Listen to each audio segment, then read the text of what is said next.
ದಾಂಡೇಲಿ ನಗರದ DF company ಪ್ರದೇಶದಲ್ಲಿ ಪ್ರಸಿದ್ಧವಾದ 7 ಮಕ್ಕಳ ತಾಯಿ ತಾಯಮ್ಮ ಜಾತ್ರೆ ಈ ವರ್ಷ ಭಕ್ತಿ ಭಾವ ಹಾಗೂ ಅದ್ದೂರಿಯಾಗಿ ಆಚರಿಸಲಾಯಿತು.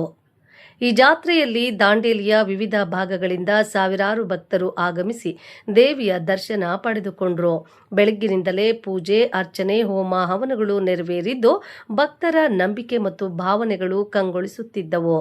ವಿಶೇಷವಾಗಿ ವಿದೇಶಗಳಿಂದ ಆಗಮಿಸಿದ ಕೆಲ ಭಕ್ತರು ಕೂಡ ಪೂಜೆಯಲ್ಲಿ ಭಾಗವಹಿಸಿದ್ದು ಗಮನಾರ್ಹವಾಗಿತ್ತು. ಅವರ ಸಾಂಸ್ಕೃತಿಕ ಆಸಕ್ತಿ ಹಾಗೂ ಭಕ್ತಿ ಭಾವ ಸ್ಥಳೀಯರ ಗಮನ ಸೆಳೆಯಿತು. ಜಾತ್ರೆ ಅಂಗವಾಗಿ ವಿವಿಧ ಧಾರ್ಮಿಕ ಕಾರ್ಯಕ್ರಮಗಳು, ಭಜನೆಗಳು ಮತ್ತು ಸಾಂಸ್ಕೃತಿಕ ಚಟುವಟಿಕೆಗಳು ಜರುಗಿದ್ದು ಸಮಾರಂಭಕ್ಕೆ ಇನ್ನಷ್ಟು ಮೆರುಗು ನೀಡಿದವು.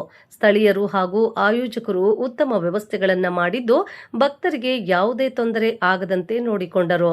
ಒಟ್ಟಿನಲ್ಲಿ ತಾಯಮ್ಮ ಜಾತ್ರೆ ದಾಂಡೇಲಿಯಲ್ಲಿ ಭಕ್ತಿ, ಸಂಪ್ರದಾಯ ಮತ್ತು ಸಾಂಸ್ಕೃತಿಕ ಏಕತೆಯ ಸಂಕೇತವಾಗಿ ಯಶಸ್ವಿಯಾಗಿ ನೆರವೇರಿತು. ಜಿಲ್ಲಾ ವರದಿಗಾರರು ಆಯಿಷಾ ಮುಕಾಶಿ. ಕ್ಷಣ ಕ್ಷಣ ಸುದ್ದಿಗಾಗಿ ವೀಕ್ಷಿಸಿ ನಮ್ಮ ರಾಷ್ಟ್ರಧ್ವನಿ ನ್ಯೂಸ್ ಕನ್ನಡ.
ಮೇಡಮ್, ಈ ನಮ್ಮ 7 ಮಕ್ಕಳ ತಾಯಿ ದೇವಸ್ಥಾನದ ಜಾತ್ರೆ ಉತ್ಸವ ಸುಮಾರು 70-80 ವರ್ಷದಿಂದ ನಡೀತಾ ಇದೆ.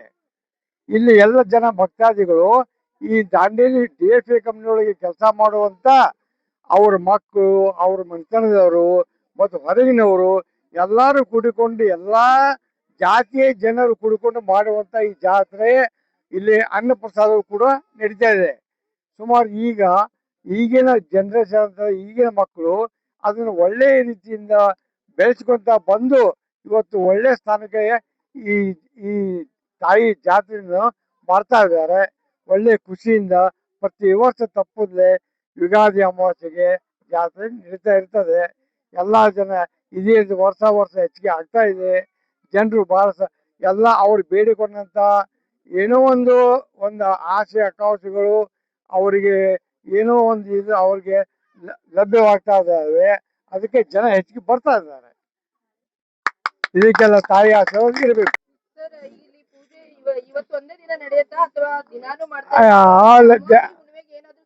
ಅಲ್ಲಮ್ಮ, ದಿನನಿತ್ಯದ ಪೂಜೆಗೆ ಬೆಳಿಗ್ಗೆ ಸಾಯಂಕಾಲ 2 ಟೈಮ್ ಇಲ್ಲಿ ಒಬ್ಬರು ಕಾಂಬಳೆ ಅಂತ ಹೇಳಿದ್ದಾರೆ, ಅವರು ಬಂದು ಮಾಡ್ತಾ ಇರ್ತಾರೆ ಬೆಳಿಗ್ಗೆ ಸಾಯಂಕಾಲ. ಆಮೇಲೆ ಪ್ರತಿನಿತ್ಯ ದೇವಿ ಜಾತ್ರೆ, ಇದು ಪೂಜೆ ಪುರಸ್ಕಾರ ನಡೀತಾ ಇದೆ. ಆಮೇಲೆ ವರ್ಷಕ್ಕೊಮ್ಮೆ ಮಾತ್ರ ಜಾತ್ರೆ ಈ ಯುಗಾದಿ ಅಮಾವಾಸ್ಯೆಗೆ ನಡೀತದೆ. ಈಗ ಏನಾದ್ರೂ ಈ ಗುಡಿಗೆ ಮಾಡ್ಬೇಕಪ್ಪ ಅಂತ ಯಾವ್ದೋ ಭಕ್ತಾದಿಗಳಿಗೆ ಆಸೆ ಇರುತ್ತೆ, ಹಾ. ಅವಾಗ ನಿಮ್ದು ಏನಾದ್ರು ಕಮಿಟಿ ಇದೆಯಾ? ಹಾ, ಕಮಿಟಿ ಭೇಟಿ ಆಗ್ಬೇಕಾ? ಇಲ್ಲ, ಕಮಿಟಿ ಇದೆಮ್ಮ. ಕಮಿಟಿ 11 ಜನರ ಕಮಿಟಿ ಇದೆ. ಮತ್ತು ಅದಕ್ಕೆ ಸುಮಾರು ಮತ್ತು 20 ಜನರ ಸಪೋರ್ಟ್ ಇದ್ದಾರೆ. ಮತ್ತು ಇಲ್ಲಿ ದೇವಸ್ಥಾನದ ಬೆಳಗ್ಗೆ ಸಾಯಂಕಾಲ ಬಂದು ಪೂಜೆ ಪುರಸ್ಕಾರ ನಿಯಮ ನಿತ್ಯ ಮಾಡ್ಕೊಂಡು ಹೋಗ್ತಾರೆ. ಮತ್ತು ಈ ಸಿಂಧೆಯವರು ಅಂತೇಳಿ ಪ್ರಕಾಶ್ ರಾಮಚಂದ್ರ ಸಿಂಧೆ ಅಂತೇಳಿ ಜವಾಬ್ದಾರಿಯಿಂದ ಈ ಜಾತ್ರೆ ಉತ್ಸವ ನಡೀತಾ ಇದೆ. ಕಾಂಬಳೆ ಮನೆತನದಿಂದ, ಇವ್ರ ಮನೆತನದಿಂದ, ಎಷ್ಟೋ ಜನರದ್ದು ಸಹಕಾರದಿಂದ ಈ ತಾಯಿ ಜಾತ್ರೆ ನಡೀತಾ ಇದೆ. ಅವ್ರಿಗೆ ಬಂದು ಭೇಟಿ ಆದ್ರೂ ನಡೀತದೆ.